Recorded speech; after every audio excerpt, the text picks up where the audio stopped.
নমস্কার, মুক্তি কৃষি চ্যানেলে আপনাদের সবাইকে স্বাগত।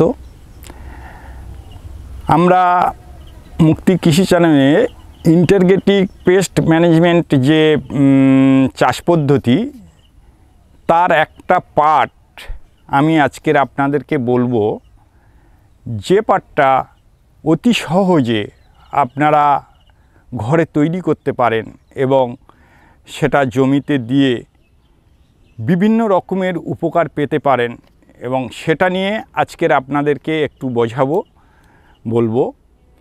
তার নাম হচ্ছে কাকতাড়ুয়া। আমি একটা কাকতাড়ুয়া বানিয়েছি, যে কাকতাড়ুয়াটা প্রাণহীন অথচ আমাদের প্রচুর উপকার করে জমির ক্ষেত্রে বিনা খরচে। সেই বিষয়টা আমি আপনাদেরকে দেখাবো, যে কাকতাড়ুটা করা হয়েছে এবং মাঠে আছে। চলুন আমরা যাই, মাঠে দেখাই। এই আমি একটা বাঁশ দিয়ে প্রথমে যে কাকতাড়ুটা করব বা করেছি, সেই কাকতাড়ুয়ার হাত এবং পা করে নিয়েছি, নিয়ে তার আমরা প্যান্ট বা শার্ট পরিয়ে দিয়েছি এবং একটা ভাঁড় দিয়ে তার চোখ মুখ এঁকে সেখানে দিয়েছি, দিয়ে একটা মানুষের একটা আকৃতি নিয়েছি, যাতে যেটাকে সচরাচর যে কোনো পশু বলো, প্রাণী বলো বা পক্ষী বলো, তারা দেখে একটা ভয় পায়, সেই রকমভাবে একটা আকৃতি করে নিয়েছি। উপরে দেখতে পাচ্ছেন একটা পেঁচা করে দিয়েছি আমি, এবং তার পায়ে একটা ইঁদুর আছে। আমাদের কাকতাড়ুয়াটা কি কাজে আসে? আমরা যদি আমাদের ধান ক্ষেত বলো, বাগানে বলো, বা যারা আলে বাগান করে সেখানে যদি দিই, আপনারা দেখতে পাচ্ছেন এখানে আমাদের পিছনে ধান ক্ষেত আছে, পাশে আল আছে, এবং এটা একটা বাগানের স্ট্রাকচার। আমি এখানে এই কাকতাড়ুয়াটা করে দিয়েছি। যদি এখানে এই কাকতাড়ুয়াটা দেওয়ার কারণ হচ্ছে, মূল হচ্ছে আমাদের ইঁদুর প্রচুর পরিমাণের ক্ষতি করে। চাষের ক্ষেত্রে একটা ক্ষতিকারক দিক দেখতে গেলে সেটা ইঁদুরই বেশি ক্ষতি করে, এবং রাতের অন্ধকারে বেশি ইঁদুর আসে। আর সেই রাতের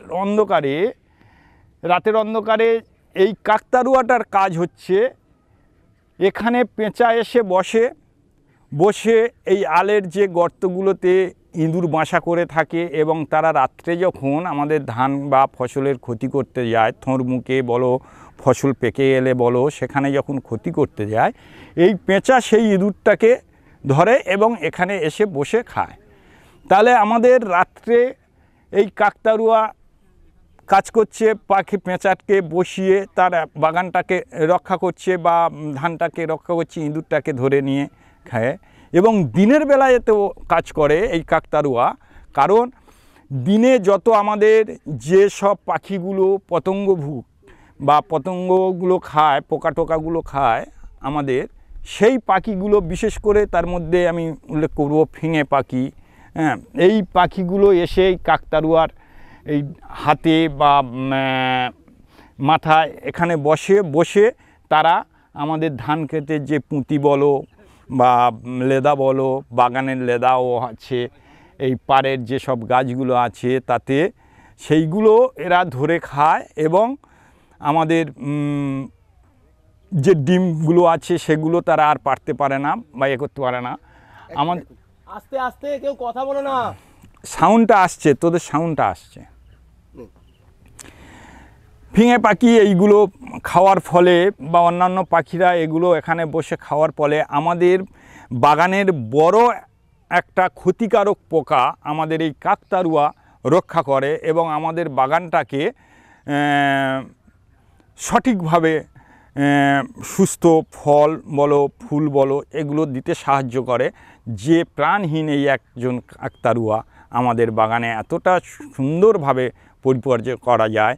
আমি তাই বলবো, যে সব চাষিরা আইপিএম পদ্ধতিতে চাষ করছেন, আমি তাদেরকে অনুরোধ করব, আপনারা আপনাদের ধান খেতে বলুন, আপনাদের বাগান বাড়িতে বলুন, কাকতাড়ুয়া করে রাখুন, এবং তাতে দেখবেন আপনাদের ফসলের যে পোকাগুলো দিনের বেলা যে ক্ষতিকারক পোকাগুলো বেরোয় সেগুলো আপনার পাখি গুলো ধরে খাবে এবং রাতে যে ক্ষতিকারক প্রাণীগুলো বেরোয় তার মধ্যে ইঁদুর আছে সেগুলোতেও কাজ করবে, আপনার পেঁচারা ধরে খাবে। তার মানে আমাদের কাকতাড়ুয়া দিনেও কাজ করছে, রাতেও কাজ করছে। এমন একটা কম সময়ে কম খরচে, এবং খরচ বলতেই নেই, যেগুলো আমাদের ফেলে যাওয়া ওয়েস্টেজ জিনিসগুলো দিয়ে আমি বানিয়েছি আপনারা দেখতে পাচ্ছেন, সেইগুলো দিয়ে যদি আমরা করি তাহলে দেখা যাবে আপনাদের এই বিনা খরচে আপনাদের একটা বাগানে আর ধান ক্ষেতের বলো একটা বড় ক্ষতির হাত থেকে রক্ষা করবে এই কাকতাড়ুয়া। তাই আমি বলবো আপনাদের এই আইপিএম পদ্ধতিতে চাষ করতে গিয়ে আপনাদের কাকতাড়ুয়াটা একটা বড় অংশের কাজ করে এবং গুরুত্বপূর্ণ ভূমিকা গ্রহণ করে এই কাকতাড়ুয়া। নমস্কার।